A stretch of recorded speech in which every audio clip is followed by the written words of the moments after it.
Halo semuanya, kembali lagi bersama saya di meja apa nih? Edukasi Project D. Masih tetap bersama saya dan belum berganti juga. Dimana semakin hari semakin tidak jelas dan absurd aja nih channel. Tapi kayaknya makin absurd makin banyak dicari deh. Itu kan yang sebenarnya kalian mau. Karena hari ini temanya meja edukasi, tentu saja gue akan menjabarkan sebuah hal menarik. Tapi mungkin bukan berhubungan sama penyakit. Kali ini gue mau jelasin sebenarnya bagaimana sih seseorang itu bisa melihat. Gimana mekanisme yang terjadi pada mata kita ini sampai kita bisa melihat dan muncul visual di kepala kita. Sehingga kita tahu bahwa objek yang kita lihat itu adalah sebuah benda, sebuah manusia, binatang, atau apapun itulah. Pernah kepikir gak sih? Dan disclaimer dulu ya, kayaknya video ini bakalan jadi video yang paling ribet penjelasannya. Kalau gak kuat skip aja, tapi kayaknya ini bakalan jadi materi yang cukup bagus, khususnya buat orang-orang yang mungkin lagi belajar mengenai biologi, mengenai sistem indera. Oke, kayaknya gue mau jelasin dulu nih struktur mata sebelum kita bahas lebih dalam ya. Kalau kita lihat dari samping, coba teman-teman lihat dari samping nih, pause dulu video ini. Di mata kita ada selaput bening yang nutupin bagian hitam-hitam. Coba deh, kalian pause video ini nih, terus lihat teman kalian dari samping tuh, disenterin. Cek di mata teman-teman kalian itu ada semacam kayak kaca bening yang nutupin bagian hitam-hitam, bagian hitam nih dari bola mata. Itu kita sebut sebagai kornea. Dah gitu aja.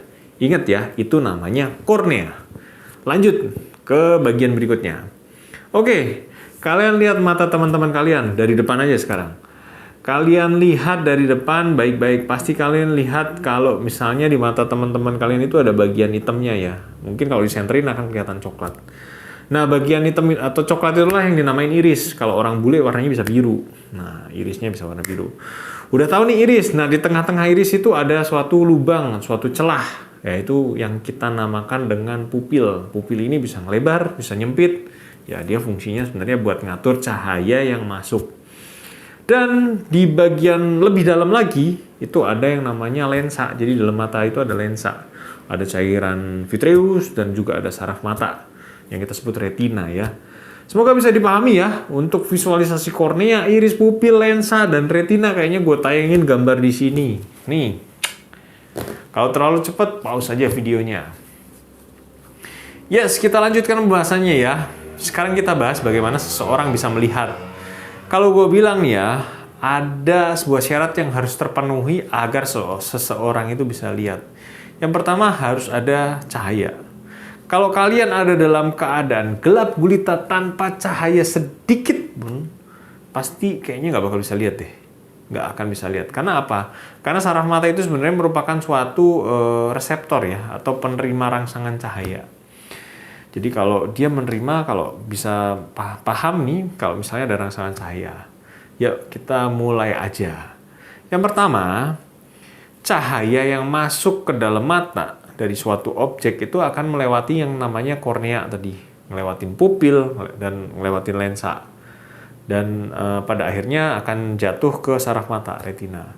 Nah, di dalam retina ini banyak reseptor cahaya yang tadi saya bilang, yang sensitif terhadap cahaya. Dan ini di retina ini akan dirubah energi cahaya tadi jadi impuls listrik. Nah, impuls listrik dari sel-sel reseptor cahaya ini akan disalurkan melalui saraf di saraf mata kita menuju ke otak. Dan nanti di otak kita akan menginterpretasikan sinyal elektrik dari retina ini berbentuk citra visual. Ya yang kita lihat. Ya udah gitu doang sih ceritanya. Tapi keren ya. Gue hanya mencoba untuk menjelaskan sesimpel mungkin dan gue harap kalian paham apa yang gue maksud. Kalau belum paham, tulis aja di kolom komentar, teman-teman. Kayaknya bukan Project D kalau kita nggak senggol-senggol dikit mengenai penyakit ya. Dari sini kita sebenarnya bisa tahu ya, kalau ada gangguan di media penglihatan yang sudah saya sebutkan tadi, ya tentu saja penglihatan kita akan terganggu. Nah, salah satu contoh gangguannya itu kalau misalnya ada gangguan pada lensa mata. Itu bisa bikin mata kita jadi minus atau bisa juga bikin jadi plus. Ya, bergantung dengan kondisi gangguan yang terjadi pada lensanya. Tapi kayaknya pembahasan mengenai mata minus maupun mata plus ini butuh penjelasan yang lebih mendalam.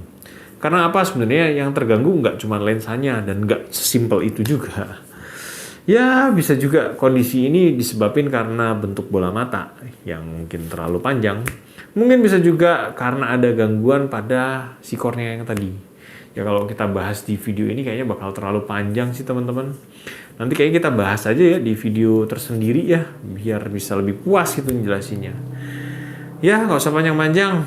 Kayaknya terima kasih buat cukup sekian. Dan terima kasih buat teman-teman yang sudah selalu support channel ini, yang udah bantu subscribe.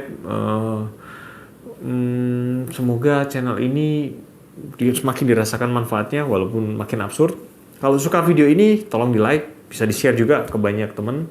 Dan kalau pengen tanya-tanya boleh kok tulis di kolom komentar. Atau mau kasih masukan silahkan aja tulis di kolom komentar. Terima kasih dan sampai jumpa. Singkat sekali video kita kali ini.